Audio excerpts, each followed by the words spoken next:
Moni mambo watu Yesu Kristu ndikulandireni utumiki wathu wa mkanthawi kochepa tiye khali modzi pa ministry ochepa tigawane mawu ochokera m'buku lopatulika. Mawu amene tilagawane nthawi ino achokera m'buku la Chivumbulutso chapter 22 verse 12. Chivumbulutso chapter 22 verse 12. Taonani ndidza nsanga ndipo mphotho yanga ndili nayo yakupatsa yense monga mwa ntchito yake. Mawu awa amene tawerenga amchivumbulutso chapter 22 verse 12 amene akunena kuti taonani ndidza nsanga ndipo mphotho yanga ndili nayo yakupatsa yense monga mwa ntchito yake. Ndithu ndi mawu a Yesu Kristu amene Yesu Kristu akuyankhula kwa ife anthu a dziko lapansi, wokhulupirira ndi osakhulupirira, omwe osamala ndi osasamala, omwe okhala nazo ntchito ndi osakhala nazo ntchito, omwe kuti Yesu Kristu akubwera posachedwa. Tingaone ngati wachedwa, tingaone ngati zatani, koma ndithu Yesu Kristu akubwera posachedwa. Ndipo Yesu Kristu kubwera kwake chinthu china chachikulu chimene akudzachita, akudzapereka mphotho. Ndipo Yesu Kristu akunena kuti taonani ndidza nsanga ndipo mphotho yanga ndili nayo yakupatsa yense monga mwa ntchito zake. Mwakupatsa yense monga mwa ntchito yake. Abale anga mkanthawi kochepa ndafuna muganizirepo paganizo ili onena kuti ntchito zanu ndi zotani. Ntchito zanu ndi zotani. Mawu awa amene Yesu Kristu akufotokoza kuti ndikubwera posachedwa ndipo ndikubwera ndi mphotho, ndidzapatsa aliyense monga mwachani mwa ntchito zake. Kutanthauza kuti ndithu wina aliyense pamene Yesu Kristu akubwera akudzalandira mphotho. Wina aliyense pamene Yesu Kristu akubwera akudzalandira liwadi, akudzalandira mphotho. Kaya apanga zabwino, kaya apanga zoyipa, kaya zikukhala bwanji, kaya zili bwanji, koma ndithu wina aliyense okhala munthu pa dziko lapansi akudzalandira mphotho pamene Yesu Kristu akubwera. Ndiye mphotho imeneyi ikudzaperekedwa motani? Akuti malingana ndi ntchito ya nani?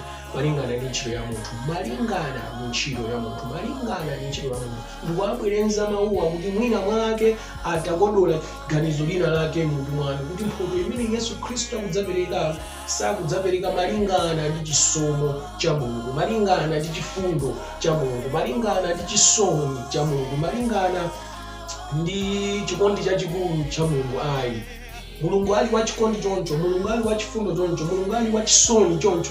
Chisomo chili pamenepo, chifundo chili pamenepo, koma mphotho izizi zimene zikubwera ndi Yesu Kristu zikudzaperekedwa malingana ndi zintchito za munthu, osati malingana ndi chifundo, chisoni kapena kuti chisomo cha Mulungu wakumwamba. Kotero abale anga, zintchito zanu ndi zotani? Zintchito zanu ndi zotani? Ngati zintchito zathu zili zoyipa, ndikuti tidzalandira mphotho yoyipa. Ngati zintchito zathu zili zabwino, ndikuti tidzalandira mphotho yabwino.